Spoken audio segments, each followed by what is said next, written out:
அஸ்ஸலாமு அலைக்கும் வரஹ்மத்துல்லாஹி வபரகாத்துஹு. உங்கள் அனைவரின் மீதும் ஏக இறைவனின் சாந்தியும் சமாதானமும் உண்டாகட்டுமாக. சிந்தனைக்கு சில மணித்துளிகள்.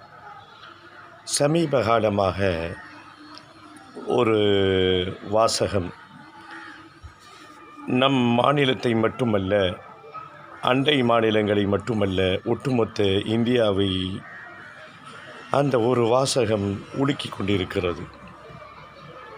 அடிக்கடி செய்திகளில் வருவதும் அந்த வாசகம்தான். ஒருவர் கொலை செய்யப்படுகிறார், ஒரு இளைஞர் கொலை செய்யப்படுகிறார்.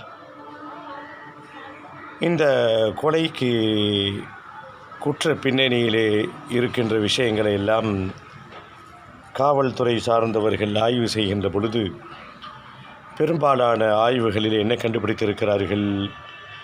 இளைஞர்கள் கொலை செய்யப்படுகிறார்கள் என்று சொன்னால் அதற்கு பின்னால் இந்த ஆணவ கொலை அப்படின்னு ஒன்று இருக்குது. இந்த வார்த்தை தான் ஒட்டுமொத்த இந்தியாவை உலுக்கி கொண்டிருக்கக்கூடிய ஒரு வார்த்தை. அது என்னங்க? ஆணவ கொலை. கொலை அப்படின்னாவே அதுவே ஒரு மாபெரும் குற்றம், மன்னிக்க முடியாத குற்றம். இஸ்லாம் கொலைக்கு கொலைதான் சமம் என்று இஸ்லாம் கூறுகின்ற தீர்வு இந்த உலகத்திலே வரவேற்பை பெற்றிருக்கிறது. அது என்ன? ஆணவ கொலை. பெருமையினால் நிகழ்த்தப்படுகின்ற கொலை. எதன் காரணமாக இந்த கொலை நிகழ்த்தப்படுகிறது?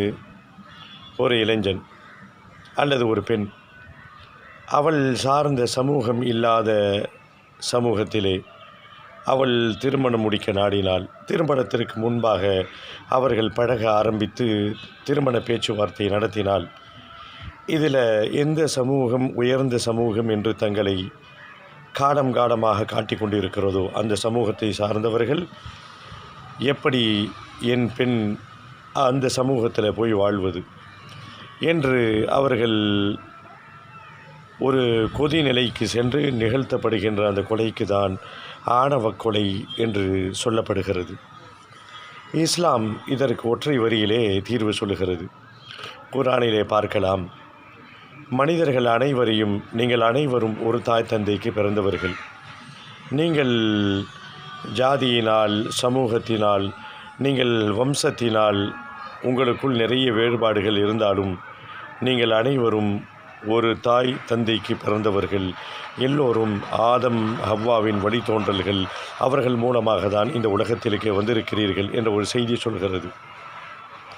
இது எவ்வளவு பெரிய தீர்ப்பு! இது ஜாதிய வன்கொடுமை, உயர்ந்த சமூகம், தாழ்ந்த சமூகம், உயர்ந்தவன் தாழ்ந்தவன் என்ற பிரச்சனையெல்லாம் இந்த வசனம் அடித்து நொறுக்குகிறது.